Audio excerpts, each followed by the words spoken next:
Post office கொடுத்து அனுப்பிச்சோம். 20 நாள் ஆச்சு, 1 மாதம் ஆச்சு. ஒரு சேனலில் கூட எங்கள் சங்கத்துக்கு ஒரு பதில் வரல.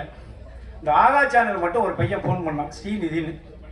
சார் நாங்கள் உங்களுக்கு வந்து கண்டென்ட் மட்டும் இருந்தால் மட்டும்தான் சார் நாங்கள் படத்தை வாங்குவோம், இல்லைன்னா மினிமம் ஆர்டிஸ்ட் எழுதணும். சரி, நானும் ஒரு 10 படத்தை அனுப்பிச்சேன். இந்த வருஷம் உங்கள்கிட்ட இந்த நிமிஷம் உங்கள்கிட்ட மைக்கில் பேச வரைக்கும் எனக்கு இது வரைக்கும் ஒரு ஃபோன் வரல. எப்படி நான் உங்கள்கிட்ட ஆர்கேஷன் வர வரைக்கும் ஒரு வரல. சரி, நான் அப்புறம் சில நண்பர்கள்லாம் கேட்டு பார்த்தேன். அப்புறம் ஃபோனில் கேட்டேன். எல்லாருமே வந்து எப்படின்னா சிறுபட தயாரிப்பாளர் இப்போ நான் ஒண்டி தான் தமிழ்நாட்டில் இல்லை, இந்தியாவிலேயே சிறுபட தயாரிப்பு சங்கம் ஒன்றுன்னா அது நம்ம சங்கம் தான். இது வரைக்கும் யாரும் ஆரம்பிக்கல. இது எழுதி கூட பண்ணுங்க, கூகுளில் தட்டி பாருங்க. உலகத்திலேயே சிறு பட்ஜெட்டுன்னு சொல்லுவாங்க, சிறு தொழிலும்பாங்க. ஆனால் சிறுபட தயாரிப்பாளர் எல்லாரும் பேசுவாங்க வாயை வலிக்க.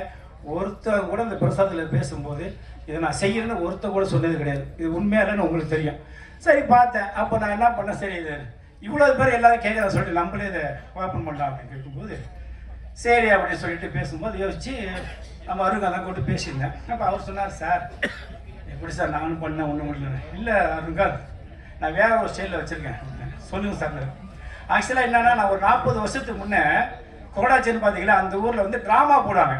அதுக்கு பேர் சோகட்டான்னு சொல்லுவாங்க. சோகட்டான்னா நாடகம்லாம் நடத்துவாங்க. இப்போ நீங்களாம் வந்து நாடகம் நடத்திட்டு நீங்கள் பார்த்துட்டு போகிறப்ப ஒரு பரிசு கொடுப்பாங்க. அப்படியே இந்த மாதிரி ஸ்டேஜில் வந்து பெரிய பேப்பரில் கொட்டி அந்த ஒரு சீட்டு சிலிப்பு நீங்கள் வாங்குற டிக்கெட் வந்து அப்போ வந்து 50 பைசா, ஒரு ரூபா, லாஸ்ட்டு வந்து 2 ரூபா.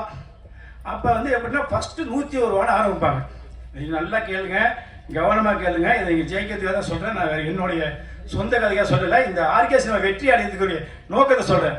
அப்போ நான் என்ன பண்ணுவேன், எனக்கு வயசில் ஒரு 10 வயசுல 11 வயசு தான் இருக்கேன். நான் வந்து ஒரு 2 வயசு 3 வயசுலேயே எங்கள் அப்பா கையை பிடிச்சிட்டு போவேன் அப்படியே. ஏன்னா அந்த அப்போலாம் பார்த்தீங்கன்னா இப்போ எப்படி பெற்று விட்டுருவாங்க, ஓப்பனை சொல்ல எல்லாம் அப்படியே டயர் இல்லாமையும் கிழிஞ்ச டயரோடையும் அப்புறம் செவுத்துல சறுக்க போட்டு போஸ்ட் ஆஃபீஸில் பண்ண சொல்லுவாங்க.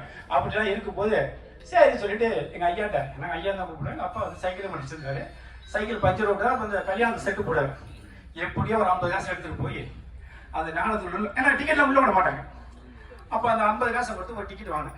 அப்போ நான் மொட்டை அடிச்சிருந்தேன், ஏதோ கோயிலுக்கு போய் தொப்பி போட்டேன். அப்போ படம் எல்லாம் நாடகம்லாம் முடிஞ்சு 12 மணிக்கு கொடுக்குறது. இதே மாரி எல்லாம் இப்போ நேரம் பப்ளிக் தான் பண்ணுவாங்க. அப்போ வந்து சீட்டு கொடுக்கும்போது ஒரு 3 கொடுக்கும்போது முதல் சீட் எடுக்கும்போது எடுத்தா நம்பர் 495 அன்பழகன் அப்படின்னாங்க. உடனே நான் போனேன். எனக்கு விழுந்துச்சு 101 ரூபா பரிசு. எப்படி எனக்கு விழுந்துச்சு. ஓடி வந்து மேலே வந்து நிப்பாட்டி தொப்பியை தூக்கிட்டு இவருக்கு விழுந்துருக்கு அப்படின்னாங்க. கொடுத்தேன் அப்படின்னா அப்புறம் பார்த்தா இந்த நேரம் கூட. அதுக்கப்புறம் அங்கே நிறையா பேர் படிக்காமல் தெரியாதனால அந்த சீட்டை எழுதி கொடுக்கறதுக்கு 5 பைசா, இப்போ 5 பைசா இல்லை 5 ரூபாயே செல்லில் இன்னைக்கு அந்த அளவுக்கு ஆகி போச்சு.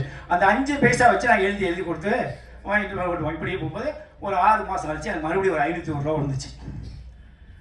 அப்புறம் பார்த்தீங்கன்னா ஒரு மேட்டு அந்த ஷோ முடிகிற வரைக்கும் ஒரு 3 மாதம் நடத்துவாங்க. 3 மாதம் 500, 500, 1000, 5000 வச்சு கடைசியாக விவசாயிகளுக்குன்னு சொல்லி 10 போட்டு நெல், ஒரு மாடு, வண்டி அப்படின்னு சொல்லிட்டு அதோட முடிச்சு போடுவாங்க. அப்போ தான் இன்னும் இப்போ சினிமா வந்து இவ்வளோ கஷ்டப்பட்டதெல்லாம் போது இப்போ எனக்கு இந்த 3 மாதம் சரி ஏன் இதை வரக்கூடாது அந்த ஞாபகம் எனக்கு வந்துச்சு. சரி, சினிமா தான் மக்கள் தேட்டரில் யாரும் வரதே இல்லை. என்ன காரணம் கேட்டால் அதையும் சொல்லணும். நம்ம ஆளுங்களும் சில தவறு பண்ணுறாங்க, அதை நான் ஓப்பனாக சொல்கிறேன்.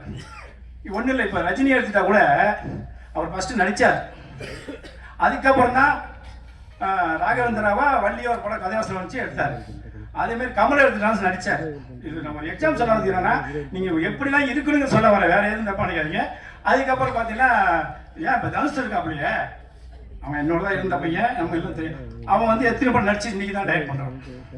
அதேமாதிரி சிவகார்த்திகேயன் எத்தனை படம் நடிச்சு டைரக்ட் பண்ணுறான். இப்படி ஒவ்வொரு ஆளாக சொல்லலாம், எல்லாத்தையும் உதவிங்க. நீங்கள் லிஸ்ட் எடுத்து சிம்பு எடுத்துங்க, அவர் பேர். அப்போ அவங்களாம் என்னன்னா எல்லாத்தையும் டெக்னிக்கல் தெரிஞ்சுக்கிட்டு எல்லாத்தையும் பணத்தெல்லாம் சம்பாரிச்சுக்கிட்டு எல்லாத்தையும் அப்போ இன்னொருத்த மேலே பண்ண மாட்டாங்க, இல்லைன்னா அவங்களே போட்டு பண்ணுறாங்க. ஆனால் நம்மளால என்ன பண்ணுறீங்க நீங்கள், சில பேர் டைரக்டர் நானே, ப்ரொடியூசரும் நானே, ஹீரோவும் நானே.